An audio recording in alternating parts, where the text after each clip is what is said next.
Hello, everyone. Welcome back to yet another political episode. So, Red Eagle Politics made a very, very good point.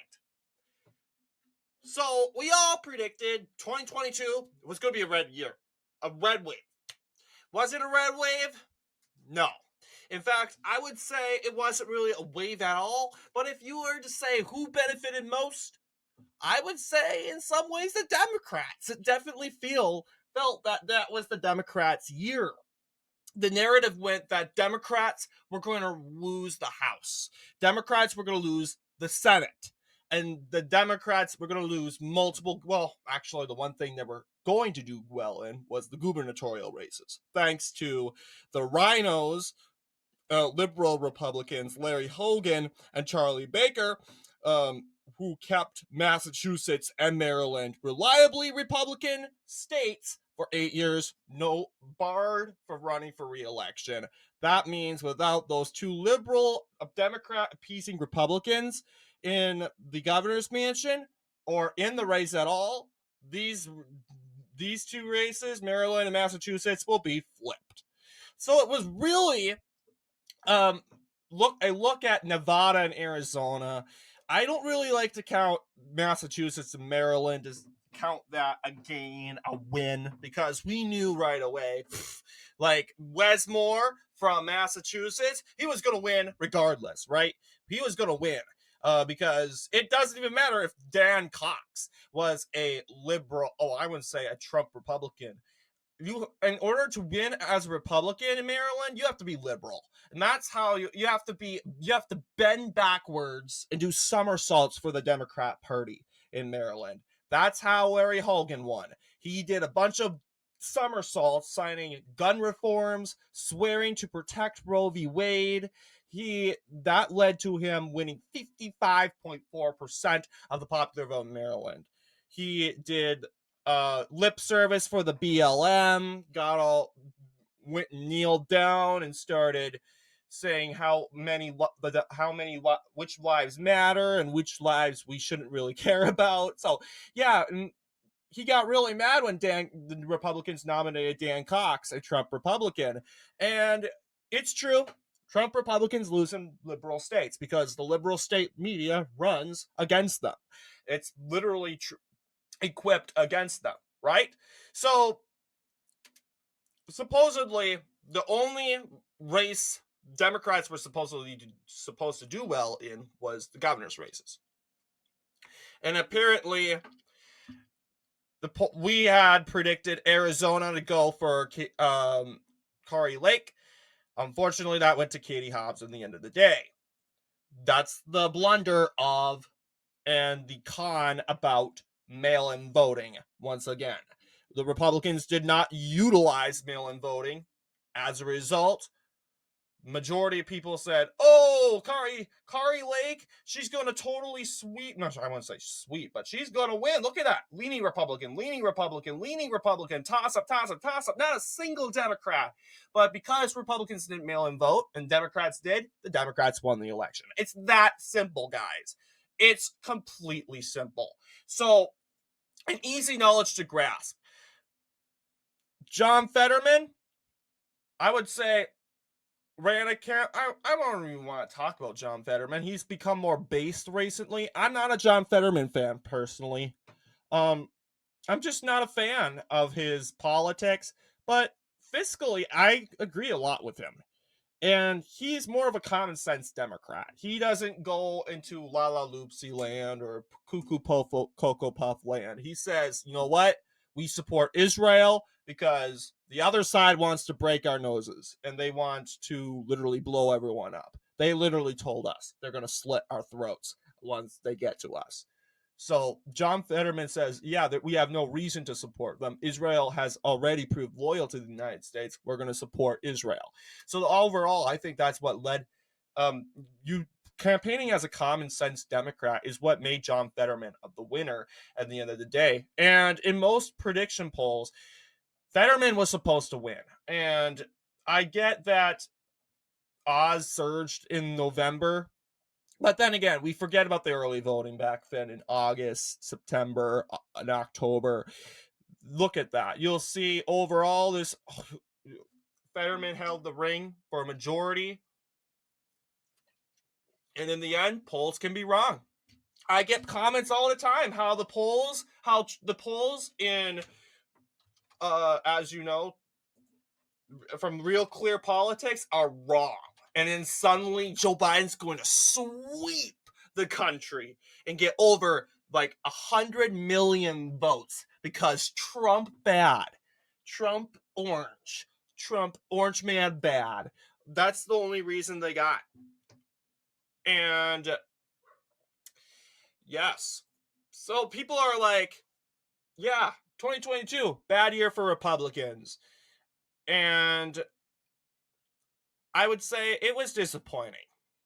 And I didn't see that at the time, actually. I said, you know what? I was actually seeing worse. Let's see if they have a polling archive.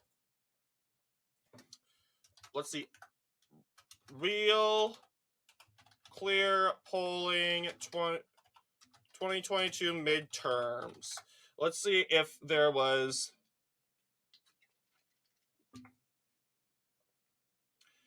a possible.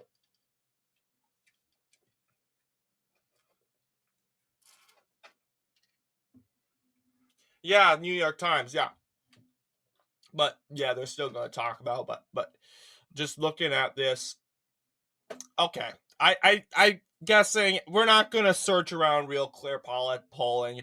Real Clear Polling, I have to be honest, has a really bad organized website. They have good polls. And I love it when they estimate, so I don't have to do it myself. They do the math for me, and I appreciate that. But what I do not like is you literally have to Google it, because when you go to polls, RCP polling archive, yeah, they have it for you. But let's see. Let's find RCP election 2022. This is the final governor results. But they don't really have a... Yeah, they don't really have it like... They don't really archive it. It's an archive, more like the links don't really do anything. Final Senate results. Yeah, it's not worth it. But the question of the day, will this be like 2024? Republicans overall did horrible down ballot.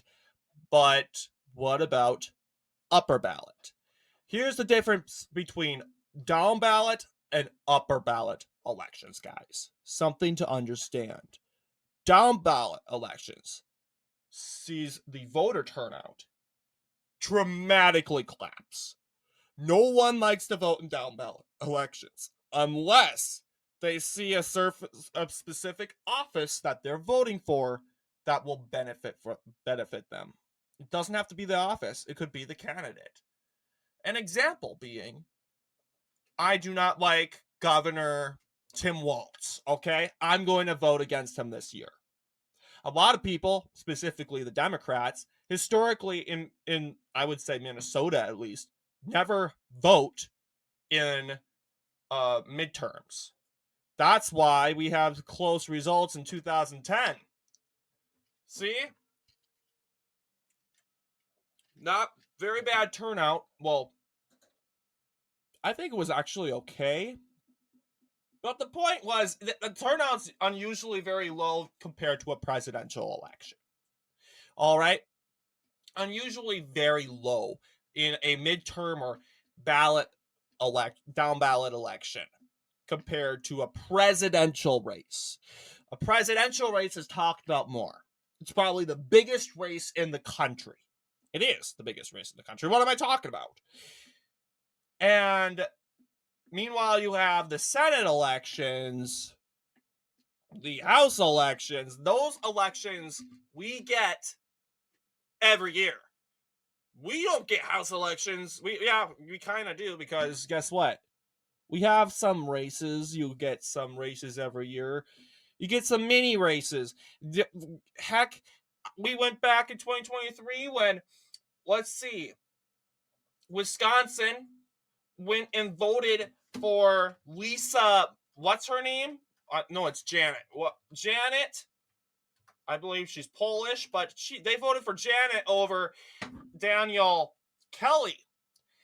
And the reason why they did that was they pushed the abortion move. They were going abortion, abortion, abortion, abortion.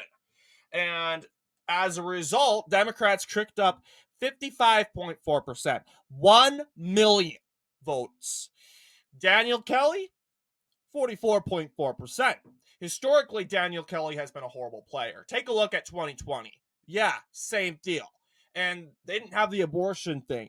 He's just a weak player. I honestly wouldn't have voted for him if I was voting in this open primary. And I'm not from Wisconsin. Otherwise, if I was from Wisconsin, I would have gladly voted against him. Because looking at his electoral history, he's not that good. Not that good at all. 44% to Jill Karofsky. That shouldn't have happened. But guess what? Daniel Kelly, he managed to flip this county right here. That's one thing he boasts about, but still, you lost. And you actually did, I want to say, worse in some ways, despite flipping a county. But that's bringing 2023 into the picture. Frustratingly, this is an election why Republicans didn't really care. Why? Because it's the Supreme Court. Honestly, the state Supreme Court. We don't really. Yeah, Democrats care about the state Supreme Court because they have abortion. Conservatives, abortion's not the issue. A lot of conservatives are pro-life. They prefer abortion to be abolished, but they're not going to go out of their way for it. But there are a lot of conservatives that would, mainly Roman Catholic conservatives. But I would say the average evangelical Protestant conservative would be more focused on fiscal policy and low taxes and small government, tough on crime. Realistically, a state court is useful when there's, once again, similar to the national Supreme Court, this is evolving around state laws. And we don't hear about that often unless it's regarding abortion. Of course, it's the state's business. We have to make it a national thing because we like to project it all. But really, state court, we never usually hear those cases unless you go to the website or the district and find the recent court hearings. But yes, this race specifically was a race regarding abortion specifically. Even though Republicans had a majority throughout the whole election. I mean, no, I wouldn't say throughout the whole. From 2022 in January to all the way to June. That's when when Roe v. Wade was overturned. And it looked like that. I wish I had the midterm polling map up, but unfortunately we don't. That's when we see it being a tough midterm year. It was going to be like anyone's year. But then in November, I don't know what happened, October, Republicans go soaring up. And we got all excited. It's going to be a red wave year. And then guess what happened? No red wave. Why? Well, I will tell you there's a lot of reasons. And none of this regards to Donald Trump. Liberals like to say, oh, look at that. People didn't show up and vote for Trump. Trump bad. No, not at all. Because what ended up happening was, Trump Republicans didn't vote early. What ended up happening was, because they didn't vote out early, a lot didn't show up and vote at all. Because life happens, some people die. Some people get really sick. Some people go to the hospital. So your day is practically full. You can't make time to go to the polls. Your schedule is completely filled up. And because of that, you don't vote. And that's why it's highly encouraged you guys look at your calendar or plan ahead pick a time in the day of election day where it's reserved for you to go and vote. But if that can't happen, vote early. That's as simple as it gets. And Republicans sadly didn't do that in 2022. But what we are seeing now is complete change.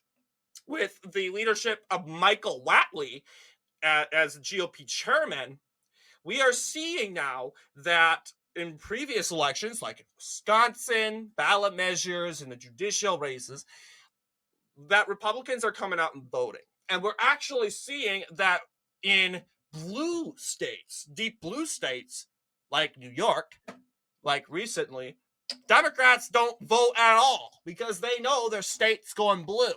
And as a result, take a look. I could guarantee you, for some reason, a lot of New Yorkers didn't vote for Kathy Hochul. No, this is the Senate election. But yes, a lot of New Yorkers didn't show up to vote for Kathy Hochul. Reason? They don't like her. That's possibly one. But yeah, 3 million voters voted for Kathy Hochul. Really bad turnout. Seeing that New York has 9 million people. Add these two numbers together, that's 5 million people, registered voters in New York. This isn't even the population. This is like 6%, not 6%, but 13% of the New York population voted in this election. Bad turnout. Reason? Democrats don't feel like they need to vote, especially in New York, because it's going to go blue anyway. But because they didn't do that, guess what? Kathy Hochul performed a historic worst 53%. That was embarrassing for her. And that was probably a political win for Republicans. Lee Zeldin performed the best in the whole century so far for Republicans, 46%. Much better than Mark Molinaro's 36% against Andrew Cuomo. Yeah, you'll see Rob Astrono. Let's see. Previous results. Technically, George Pataki, the liberal Republican rhino, who ended up winning in 2002, because he does somersaults gymnastics for Democrats, won this election by 49.40%. But he didn't win the majority, of course. But because Tom Golisano, who ran as an independent and ended up carrying Monroe County, which holds, this is Buffalo. I think this is Rochester. He ended up winning Rochester,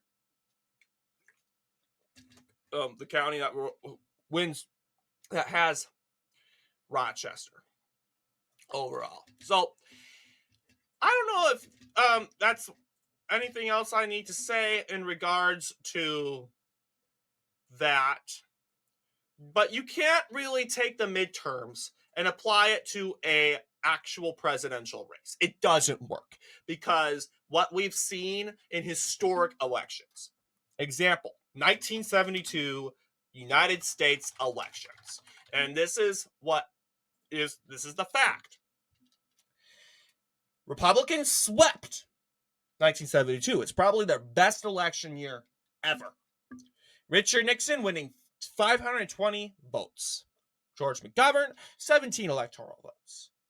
You go down, though, Democrats sweep the Senate elections. They ended up winning Colorado. They ended up winning South Dakota. They ended up winning Iowa, Kentucky, Delaware, and Maine. And just like that, they won the Senate. The net worth, Democrat +2.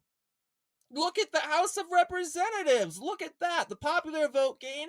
Democrats had were trending in popular vote by 5.6%.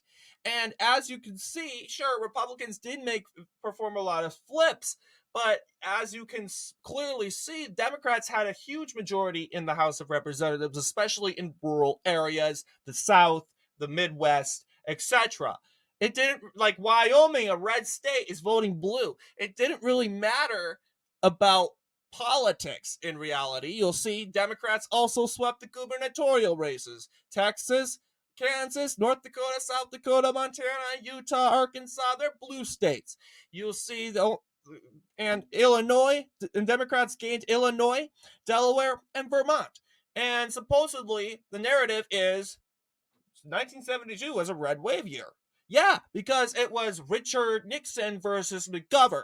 That's the names you see on the ballot. But when you won't see in midterm elections, Joe Biden's name was not on the ballot. It was Democrat or Republican. Which one do you prefer? And we saw a 50-50 in 2022. Now in this election, it's Trump versus Biden, endorsed by Republican and Democrats. And that's one race. We'll have the Senate election too. We'll have the House representative election too. Even our gubernatorial elections. But the big race is going to be the presidential race. 250 to win. 270, excuse me. I'm looking at 50. But what do you guys think? Hope that clears some confusion. The 2022 election was very disappointing and upsetting. I can't, yeah, it was disappointing altogether. We could have done better. But what do you guys think? Will we do better in 2024 given the reasons and explanations that I've laid on the table? Anyway, I want to thank you all for watching. I'll see you all in the next political episode.